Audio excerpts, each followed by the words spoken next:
Hoje, Jesus se apresenta a nós como o Salvador.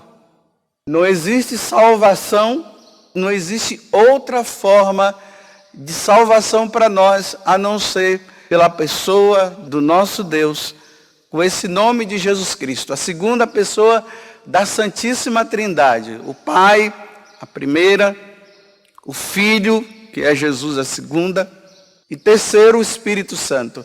A segunda pessoa da Santíssima Trindade desceu do céu para nos salvar.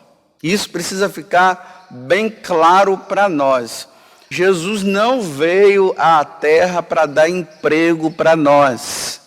O pessoal está pensando que ele veio para dar emprego. Tem gente por aí pensando isso. Ele não veio para resolver problema administrativo seu.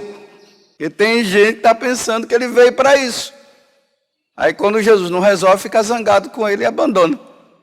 Jesus veio para nos resgatar. Infelizmente, nossos pais, Adão e Eva, pisaram na bola.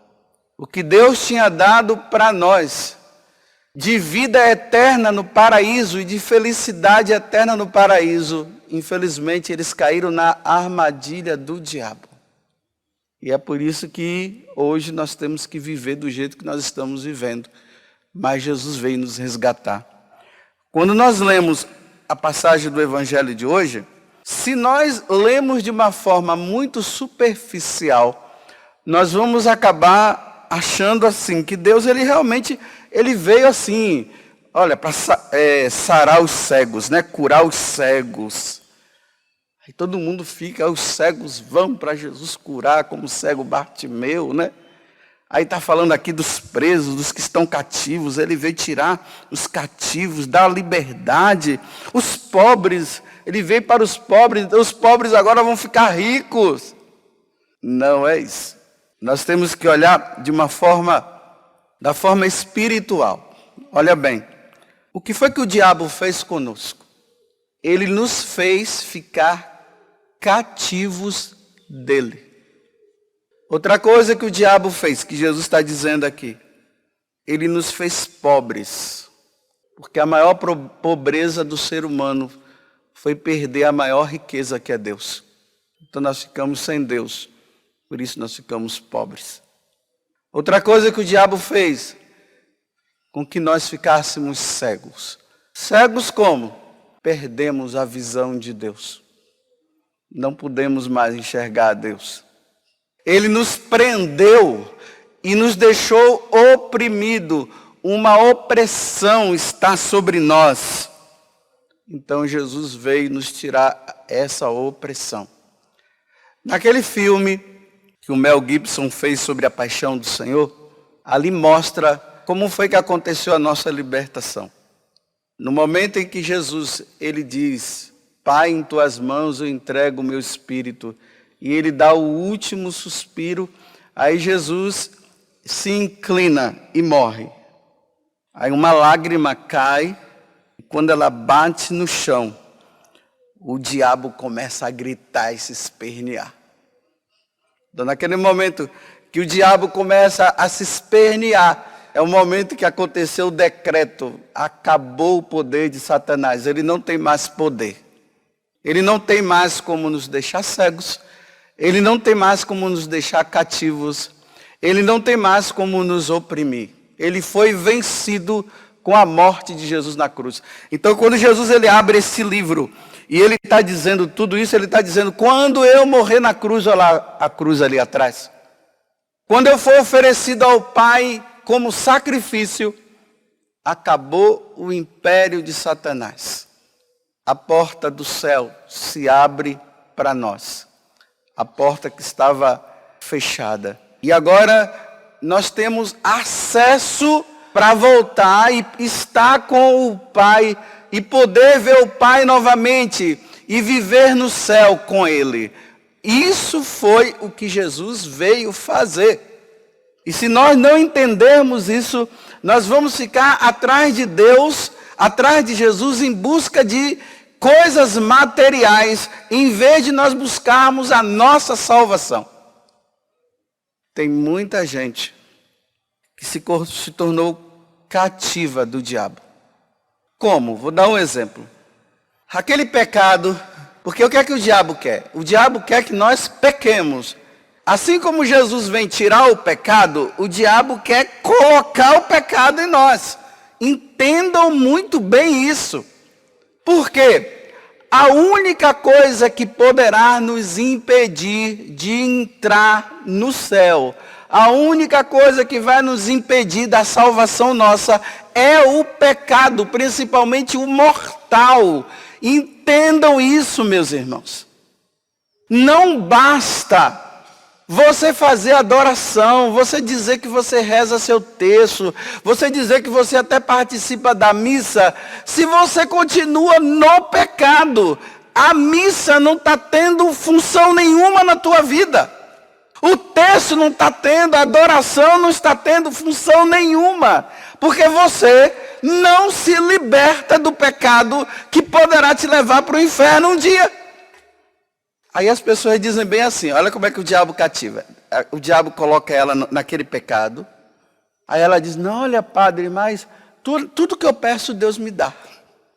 Mesmo você estando no pecado, Deus vai te dar as coisas se Ele quiser. Aí as pessoas pensam que pelo fato de Deus estar dando as coisas que ela está pedindo, que são coisas materiais, isso significa que está tudo bem. Que Deus não está levando em conta o pecado dela. E aí que o diabo cativa, ele deixa a pessoa cativa naquele pecado. Vamos falar do pecado da sexualidade, que esse daqui, olha, quem é que escapa? Está todo mundo lutando, não é só criança que está fora dessa. Mas de adolescente para cima, a coisa já fica feia nesta área. Tem pessoas que são cativas do demônio na masturbação. Ela não sai desse pecado. Ela já nem luta mais. Ela faz assim, ó, na hora que tem um desejo, ela vai, cai. Depois ela vai e se confessa. Aí depois ela volta. Aí quando tem um desejo, ela cai de novo. Assim que o diabo cativa. Fica oprimida ali, ó. A pessoa fica presa. Tem outras que estão escravas no adultério. Mas quantas pessoas que dizem, olha padre, eu estou com uma outra mulher há anos. A esposa nem sabe, a família nem sabe. Cativo ali, ó. Você vê ali na igreja a pessoa, aquela devoção, aquele negócio todo. Assim, nossa, esse cara vai ser arrebatado a qualquer momento. Essa mulher vai ser arrebatada. Cativa do diabo. Cativa. É só o celular fazer aquele barulhinho. Pronto, já sabe. Estou te esperando em tal lugar. Pega o carro e vai embora. Ou pega o ônibus ou vai a pé. Cativa. Não sai. Aí ela chega assim, ai Jesus, eu estou com uma dor no meu dedo, o Senhor me cura? Aí fica curada. Aí diz, obrigado Jesus. Aí depois o telefone toca. Aí ele vai. E pior que tem aqueles que vivem nisso, não se confessa e recebe a Eucaristia. E não é para receber. Enquanto não se liberta, não pode. Enquanto não se confessa, não pode. Cativa. Aí Jesus está dizendo, eu vim libertar você. Mas a pessoa não se esforça. Aí muitas vezes eu falo assim, olha, você disse que você não consegue sair dessa situação de pecado, né? Aí cada um vai colocando o seu, viu? Eu dei um aqui que é geral. Cada um sabe o seu, porque tem gente que não está nesse, mas está em outro. Porque você pode estar me ouvindo aqui e estar dizendo assim, nossa, estou livre. Não, desse pode ser que você esteja, mas e o outro? E aquele também que você está lá? Aí eu digo assim para as pessoas, olha, vamos supor que um médico dissesse assim para você, olha, você está com uma doença gravíssima e da próxima vez que você cair nesse pecado, aí cada um pense no seu, mas eu estou falando da questão da masturbação e também do adultério. Se da próxima vez que você cair nesse pecado, você vai morrer. Porque a pessoa está dizendo para mim que ela não consegue sair, né? Aí eu digo assim para ela, se o médico está dizendo que da próxima vez que você cair nesse pecado, você vai morrer, você vai fazer? Claro que não. Você está dizendo que você não consegue sair e agora, porque o médico disse que da próxima vez que você fizer, você vai morrer e você não faz, então por que você não? E por que eu dizendo para você, a igreja dizendo, Jesus dizendo para você, que esse pecado te leva para o inferno, por que você não para? Aí a pessoa, não sei, eu digo, sabe por quê? Você já viu alguém indo para o inferno por ter caído nesse pecado? Não, então é por isso. Mas você já viu alguém morrer? Já, então é por isso. Se Deus mostrasse numa tela as pessoas que caem nesse pecado e nesse que você está cativo de Satanás, que eu estou dando mas você sabe qual é o seu. Se Deus mostrasse numa tela, como ele mostrou para Lúcia, quando Lúcia viu o inferno, Lúcia gritou de medo. Quando ele mostrou para outros santos, eles gritaram, para, eu não quero ver isso. Você pararia hoje, mas você nunca viu o inferno. Deus não faz nada, né? Deus já apareceu para você dizendo, eu vou te mandar para o inferno. Não, Deus não vai aparecer. Ele já disse que leva, que vai. Agora não, lá, no dia do encontro com ele. No dia que ele chamar. E aí, aqui está o finalzinho.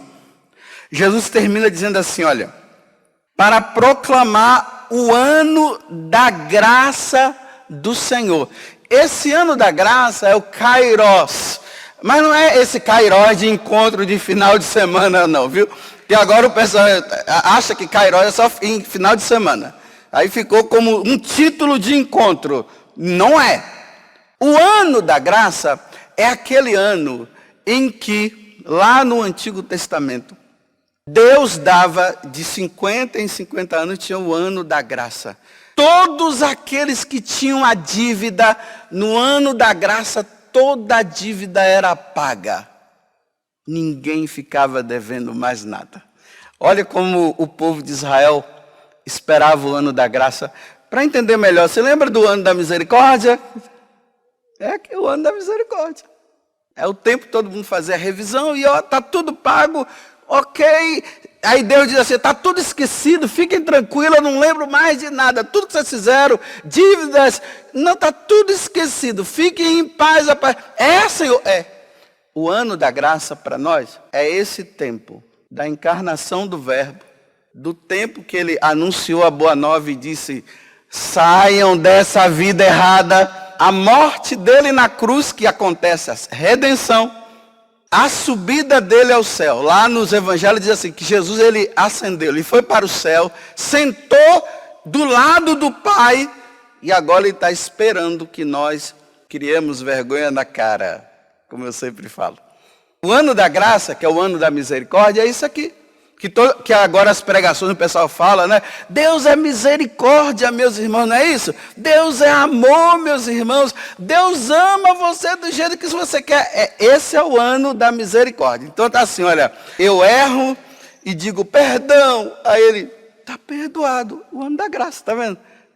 Se eu fosse um Hitler da vida e matasse milhões de pessoas e depois dizer, Senhor, me perdoa. Aí eu fosse lá no confessionário, né? Sou cristão. Aí o padre da absolvição, está perdoado. Esse é o ano. Esse ano da graça, ele vai findar com o retorno de Jesus. Mas ele vai findar no dia que você morrer. E vai findar no dia que eu morrer. Enquanto eu estou vivo, tempo de misericórdia. E aí, padre José Augusto, vai criar vergonha na cara ou não vai? Vai largar isso ou não vai? Eu já morri na cruz. Eu já venci o diabo. O diabo ele não tem mais força sobre você. Você tem que se voltar para mim. Você está cativo ainda do diabo. Vai parar, José Augusto, com isso? Olha, eu já te... Aí eu vou lá e faço. Aí eu volto e diz assim, ai, me perdoa. Aí Jesus diz, tá bom, tá perdoado. Aí eu vou lá e caio de novo. Ai, vó. Aí é assim. Mas no dia que o padre José Augusto morrer, cometer esse pecado, que ele é cativo, e ele não quer se libertar de uma certa forma, e o padre José Augusto morrer com ele, acabou o tempo da misericórdia, agora é o tempo da justiça divina. E o tempo da justiça divina vai consistir em quê? Eu morro, vou diante de Deus. e agora é o ajuste de contas. E aí, parou? O próximo, porque tem uma fila, né? O próximo, Padre José Augusto, eis-me aqui. Padre José Augusto, você não soube aproveitar o tempo que eu te dei. Você sempre caindo naquele pecado. E eu disse para você largar e você não largou. Ah, Senhor, sabe o que é? Tá, pode falar. É carência. Tem gente que está dizendo que está caindo. Eu sou carente. Está usando a desculpa da carência. Olha, carência se cura diante de Deus. Não é longe dele, não. Como é que você quer se libertar dessa coisa que você está vivendo, se você vai atrás da pornografia? Se o seu celular está todo cheio de porcaria, quando você abre já está lá.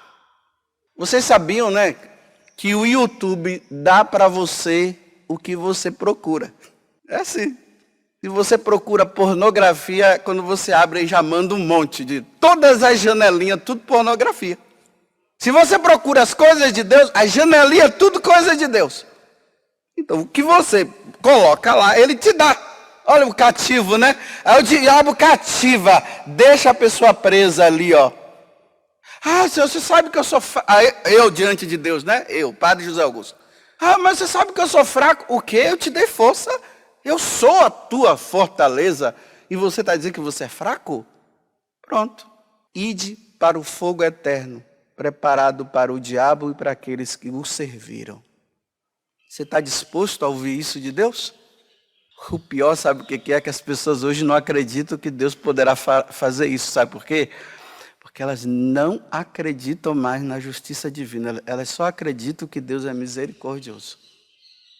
Até isso o demônio conseguiu colocar na cabeça dos cristãos de hoje. Aí, como Deus é misericordioso, ninguém luta mais contra o pecado. Aí está cativo. Você entendeu? Tempo da graça, libertação. E aí, vai lutar ou não vai? Vai esperar o chamado de Deus para você? Deus me livre de Deus me chamar e eu estar no pecado mortal. Deus que me livra dessa, Senhor. Mas só que Ele poderá me chamar no dia em que eu estiver. Como Ele tem chamado muitos. E nós estamos nos enganando e dizendo assim, está no céu. Está mesmo? Fique com essa pergunta na sua cabeça. Vai criar vergonha na cara ou não vai? Continue nessa vidinha sendo cativo de Satanás, que você vai ver o que é bom para a tosse.